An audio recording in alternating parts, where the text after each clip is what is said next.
வச்சா director Vignesh கார்த்திக்கோட hotspot படம் பத்தி ஒப்பீனியன் 2 பக்கம் போகுது. அது உங்களுக்கு வர்த்தா இல்லையான்னு கிளியரா சொல்ற நம்ம தமிழ் ரிவ்யூ சென்டரோட ரிவ்யூ இதோ உங்களுக்காக. முதல்ல இது ஒரு ஆந்தாலஜி படம். அதாவது ஒரே படத்துக்குள்ள 3 தனித்தனி கதைகள், ஒவ்வொன்றும் ஒவ்வொரு கான்ட்ரோவர்ஷியலான விஷயத்த ரொம்ப போல்டா பேசுது. முதல்ல பாசிட்டிவ் சைடுல என்ன சொல்றாங்கன்னா, இந்த படம் ஒரு ஸ்வீட் பாக்ஸ் மாதிரி. ஃபேன் வார்ஸ், பெண்களோட ஆடை சுதந்திரம், டைம்லெஸ் லவ்னு பல போல்டான டாபிக்ஸை தைரியமா டீல் பண்ணிருக்காங்க. இது வல்கர் இல்ல, ஆனா ஒரு proper adults only content. MS. Bhaskar மாதிரி சீனியர் ஆக்டர்ஸ் நடிப்பு படத்துக்கு பெரிய பலம். ரெண்டாவதா நெகட்டிவ்ஸ் என்னன்னா, முதல் பாகம் அளவுக்கு இந்த படம் ஈர்க்கலன்னு ஒரு கருத்து இருக்கு.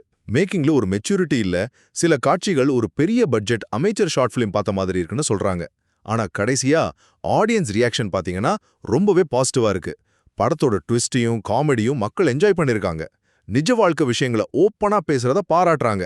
குறிப்பா 3வது லவ் ஸ்டோரி எல்லாருக்கும் ரொம்ப பிடிச்சிருக்கு. சுருக்கமா சொன்னா, நீங்க ரெகுலர் ஃபார்முலா படங்களை பார்த்து போர் அடிச்சு புதுசா போல்டா ஒரு விவாதம் பண்ற மாதிரி படம் பார்க்கணும்னா ஃப்ரெண்ட்ஸோட தியேட்டருக்கு போங்க, நிச்சயம் என்ஜாய் பண்ணுவீங்க. வீடியோ பிடிச்சிருந்தா தமிழ் ரிவ்யூ சென்ட்ரல் சேனலை சப்ஸ்கிரைப் பண்ணுங்க, லைக் அண்ட் கமெண்ட் பண்ணி ஷேர் பண்ணுங்க. தேங்க்யூ.